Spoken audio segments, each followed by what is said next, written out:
Welcome to the Michigan Man Podcast on Wolverine Sports Radio, a member of the V Sporto Network, and in partnership with SB Nation's Maize and Brew, for Wolverine fans from coast to coast.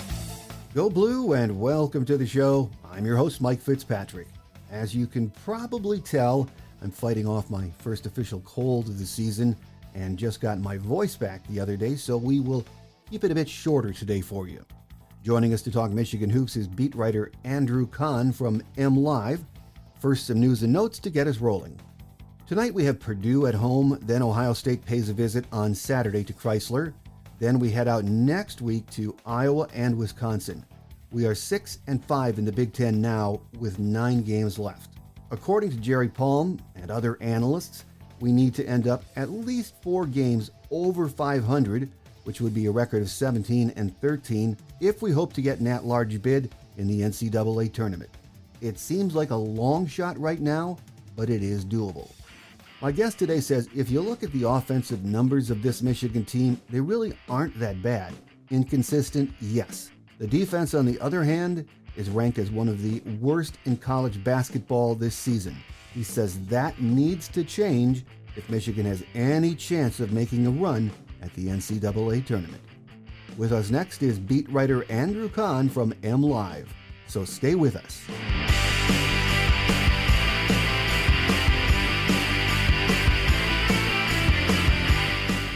Here with us on our game day segment this week to talk Michigan basketball is beat writer Andrew Kahn from MLive. Great to have you with us, Andrew. Yeah, good to be on, Mike. It's been a while. It sure has been a while, and boy, oh boy, is it busy right now with the schedule that Michigan has to deal with the rest of the way. Tonight, we have Purdue at home, so obviously we're recording on Thursday morning. Then on Saturday, Ohio State is in town. Then Michigan on the road next week at Iowa and Wisconsin. That is a brutal but pivotal stretch of games, isn't it, Andrew? It really is. It's kind of turning into a math problem here for Michigan, as I've written about and will, I'm sure, continue to write about over these next several weeks, unless things take a complete nosedive. Michigan is on the NCAA tournament bubble, and life on the bubble is stressful, and it puts a lot of pressure on your team to accumulate wins here late in the season, and that will not be easy. Given the opponents coming up, and happy to talk about kind of what we think they need to do. But you're absolutely right. This is a brutal stretch. I mean, Purdue has been one of the best teams in the country all year, but especially right now is playing like perhaps the best team in the year of the best team in the country. With Gonzaga maybe staking a claim there, but Ohio State is again one of the better teams, and if you look at just these net rankings, and Iowa and Wisconsin the same, and they're on the road. So yes, absolutely brutal, but very important stretch for Michigan coming up. Oh, it absolutely is. And the way Purdue has been playing, again, we're recording on Thursday morning. It's tough to see Michigan getting a victory there, but last week in West Lafayette, I thought that was a much better performance than I anticipated. So it's going to be possible at home. And then what do you think about the Ohio State matchup on Saturday? Yeah, I mean, I'm with you on Purdue. I mean, their defense is such that they're vulnerable there. And, it's hard to beat them in a shootout since they have the top offense in the country. But, you get some of your threes to fall, some of theirs rim out, and, you can see it being a game close like it was in West Lafayette. But yeah, as for Ohio State, this will be one of, 2 matchups here. To close the season. They just had a very tough loss just last night, Wednesday night, at Rutgers. Rutgers making a habit of handing teams difficult losses on their home floor. I think Rutgers closed that game on a 10 or 11-0 run to win by 2. Other than that, they had been playing better. They had won 4 or 5 coming in, with the only loss being, a loss at the buzzer to Purdue. So yeah, Ohio State, overall 14-6, 7-4 in the Big Ten. They're a very good team. I don't think they're one of those necessarily Final Four contenders that the Big Ten might have, but they look like a second weekend team potentially, and a team that will be very difficult to beat. And after this 2-game home stretch, it's back on the road. And when I look at these 2 games, Iowa and at Wisconsin, those are just 2 places that have never been kind to Michigan. And this year, that is, if we get a split there, that would be, I think, more than enough, wouldn't you? Yes, absolutely. Again, as you start to look, at what Michigan needs to do. It's not about, which games they win so much as just getting to a total that equals 17 total wins and then 13 losses, because that puts you at 4 games above 500 heading into the Big Ten tournament and gives you a chance to split there in Indy and maintain that record of 4 games above 500. And why do I use that number? Well, my pal Jerry Palm at CBS Sports has looked into this much closer than I have and tells me that is pretty much the benchmark for teams to get an at-large bid. There's no hard and fast rule with the selection committee, but that's just what, history has told us. If you look at teams' records, and there are very few exceptions. Now, one of them is Michigan State just last season, which was only 3 games above 500 and was chosen. But, as Palm noted, last season was a little wonky. Teams did not play their full complement of non-conference games, and even games in conference, got canceled and never made up, as Michigan fans know well. So it skewed the total numbers a little bit. So, before that, it had been 20 years. It was 2001 that the last team got in that wasn't at least 4 games over 500. And they were, they had played one of the hardest schedules, honestly, in the history of the modern era. So Michigan has not done that. And therefore, just a couple good home wins and mediocrity across the rest of the board isn't going to get it done. So I think they need to go 5-4 to finish this thing. And, that's possible. They're 6-5 so far. So you're like, all right, just kind of maintain that pace. Of course, the difference is they've already played, 2 games against Nebraska. They've played, Minnesota and Rutgers and Northwestern and Maryland and Penn State. And these teams are some of them I mentioned they're fine, but they're not Purdue. They're not Wisconsin. They're not Illinois.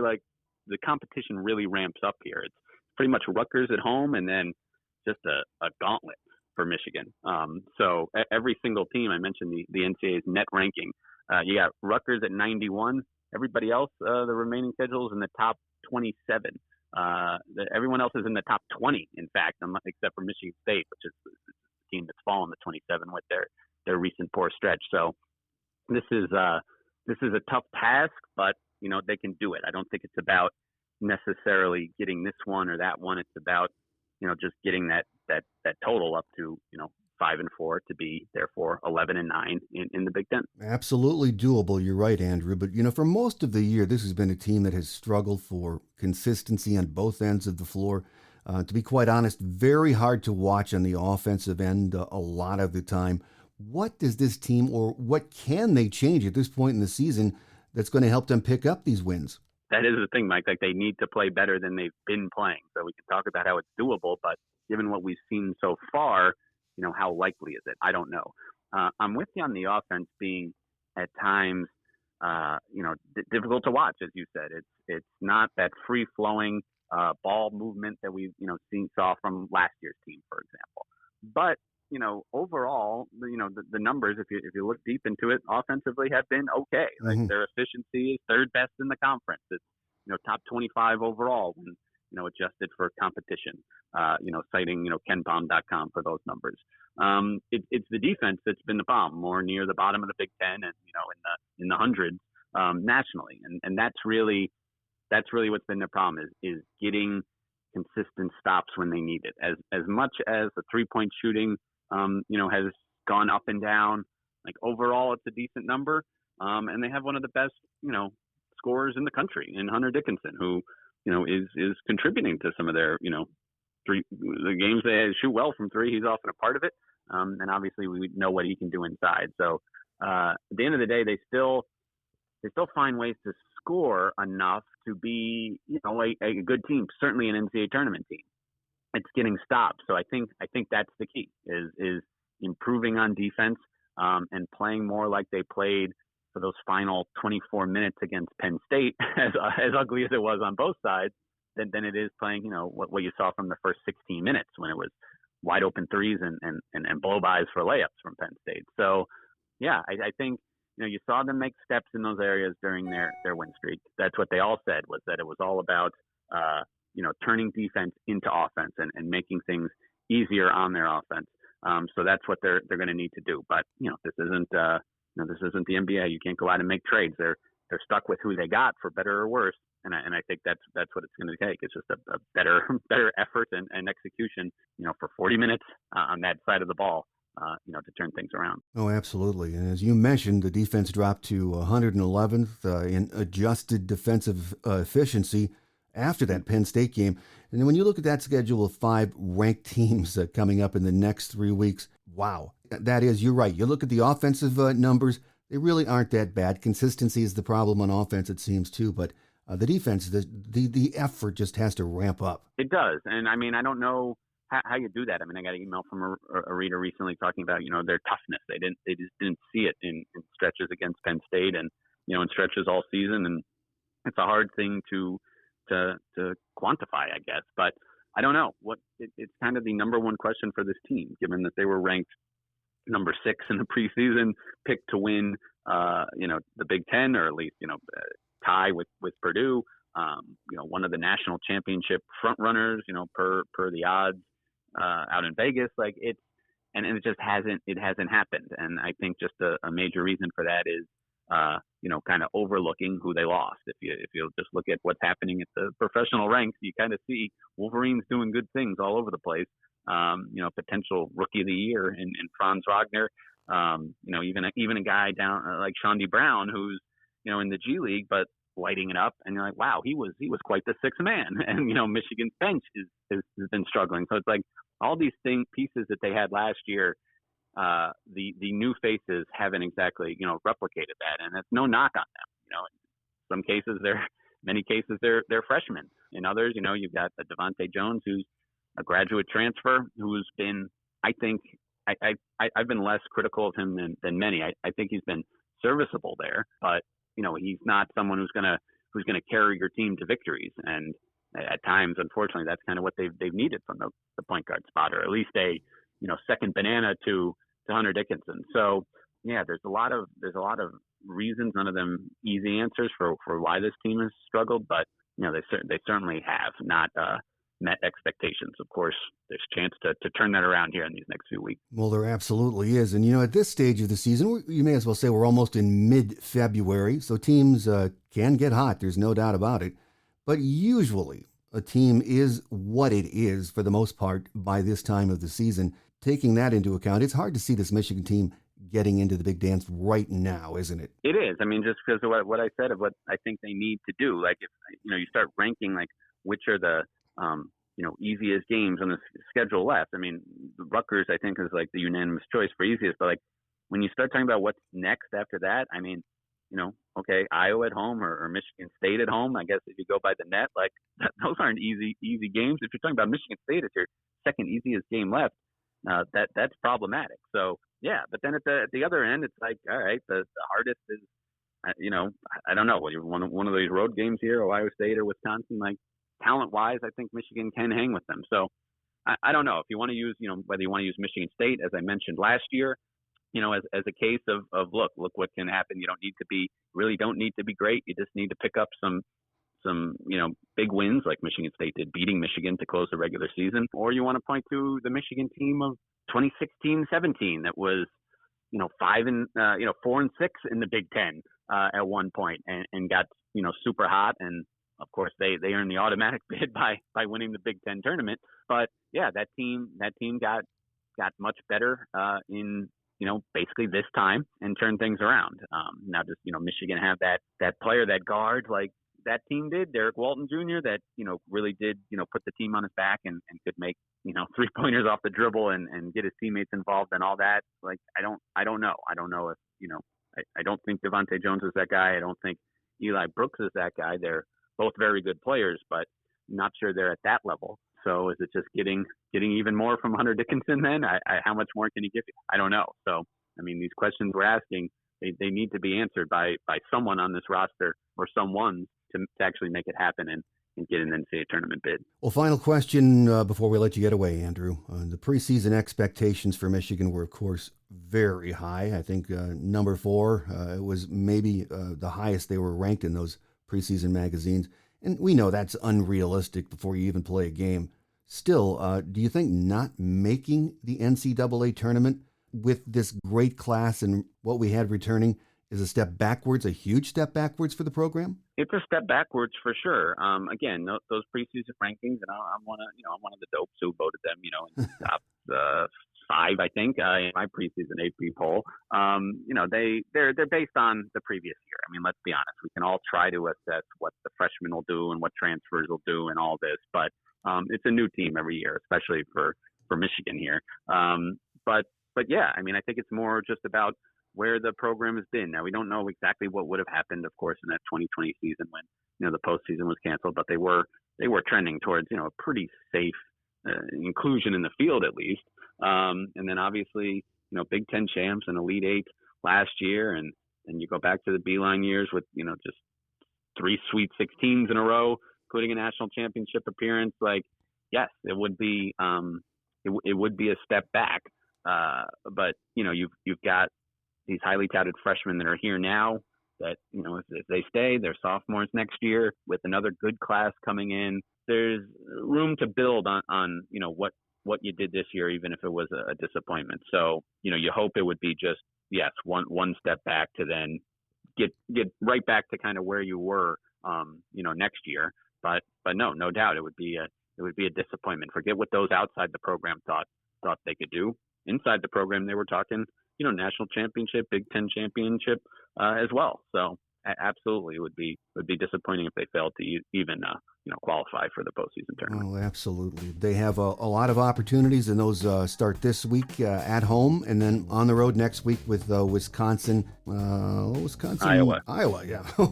So they're going to have those opportunities. With us today has been beat writer Andrew Kahn from MLive. And Andrew, we appreciate you taking the time to join us, and we look forward to that next visit. Happy to do it, Mike. Have a good one.